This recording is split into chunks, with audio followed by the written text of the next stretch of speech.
লুৱা আহমেদৰ অভিযোগৰ পাছত মুখ খুলিছে উদয় শংকৰ হাজৰিকাই ধনৰ বিনিময়ত টিকট সন্দৰ্ভত উদয় শংকৰ হাজৰিকাৰ প্ৰত্যুত্তৰ মই এজন সাধাৰণ ব্যৱসায়ী টিকটৰ নামত 3 কোটি টকা কৰ পৰা দিম দুমদুমাৰ দৈদাম চাহ বাগিচা নিৰ্বাচনী সভাত এনেদৰে প্ৰতিক্ৰিয়া ব্যক্ত কৰিছে উদয় শংকৰ হাজৰিকাই প্ৰস্তুতি ভাল এইবাৰ লখিমপুৰ লোকসভা সমষ্টিত কংগ্ৰেছ আৰু ইণ্ডিয়া এলায়েন্স মিত্ৰ দলৰ প্ৰাৰ্থী বিজয়ী হ'ব মই এমএলএও নাছিলোঁ মন্ত্ৰীও নাছিলোঁ আৰু মই এজন সাধাৰণ ব্যৱসায়ী মই ঠিকাদাৰো নাছিলোঁ গতিকে 3 কোটি টকা মোৰ পৰা মোলে ক'ৰ পৰা আহিব প্ৰথম প্ৰশ্ন দ্বিতীয় কথা টিকেট দলে মোক আমন্ত্ৰণ কৰিছিলে টিকেট দিম বুলি আৰু মই দলত আবেদন কৰিছিলোঁ কিন্তু মই টিকেট বিচাৰি দিল্লীলৈও যোৱা নাই আনকি গুৱাহাটীলৈও যোৱা নাই গতিকে টকাটো কোনফালে যাব নহয় এতিয়া মূল কথা হ'ল সংসদলৈ এজন প্ৰতিনিধি যেতিয়া পঠায় সেই অঞ্চলটোৰ সমস্যাসমূহ সংসদত উত্থাপন কৰিব লাগে বিগত কালৰ যিজন সাংসদ বিজেপি সাংসদ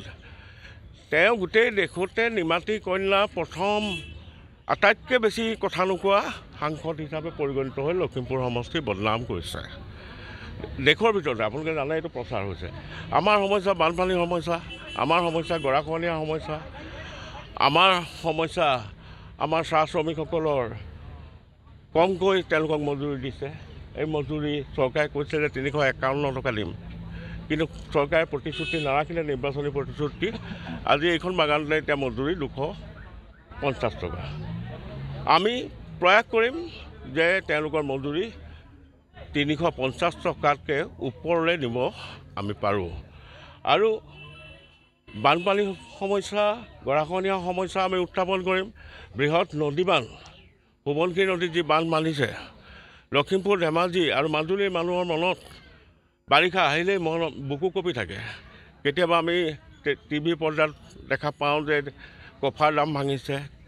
পানী বৈ আহিছে গতিকে আমাৰ কথা হ'ল যে উন্নয়নৰ ক্ষেত্ৰত আমাৰ সহযোগিতা বা সহমত আছে কিন্তু জনসাধাৰণৰ জীৱন আৰু সম্পত্তিৰ বিনিময়ত নহয় গতিকে চৰকাৰে জনসাধাৰণৰ নিৰাপত্তা সুনিশ্চিত কৰিব লাগিব এই কথাবিলাক সংসদত উত্থাপন কৰিব লাগিব তাৰ উপৰিও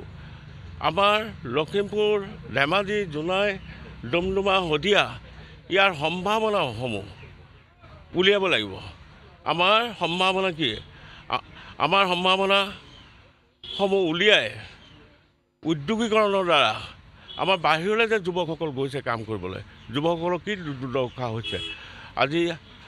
হাজাৰ হাজাৰ যুৱক প্ৰত্যেক জিলাৰ পৰা অন্ধ্ৰপ্ৰদেশ বা মহাৰাষ্ট্ৰ আদি বিভিন্ন প্ৰদেশলৈ গৈছে কাম বিচাৰি চৰকাৰৰ কাৰণে লজ্জাৰ কথা যে যুৱকসকল কিয় বহিৰাজ্যলৈ গমন কৰিছে সংস্থাপন নাপায় চৰকাৰৰ দায়িত্ব আছিল কিন্তু চৰকাৰে কিছুমান টুলুঙা আঁচনি উলিয়াই এই যুৱক যুৱতীসকলৰ যি তেওঁলোকক সংস্থাপন দিয়াৰ মুখ্য দায়িত্ব এই দায়িত্বক চৰকাৰে আওকাণ কৰি আহিছে আমি ভাবোঁ আমাৰ সম্ভাৱনা উলিয়াই আমাৰ যুৱক যুৱতীক উদ্যোগী কৰি গঢ়ি তুলিব লাগিব উদ্যোগ অবিহনে কেতিয়াও সংস্থাপন হ'ব নোৱাৰে আৰু উদ্যোগেহে আমাৰ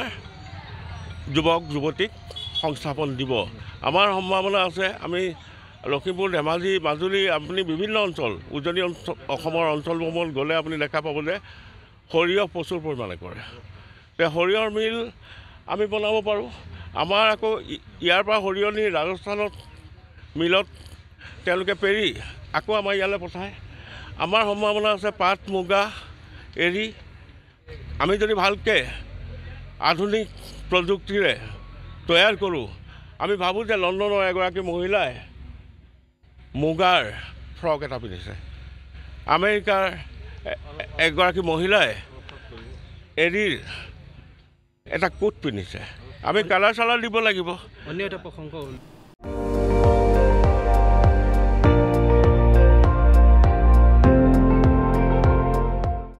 আপুনি চাই আছে ND24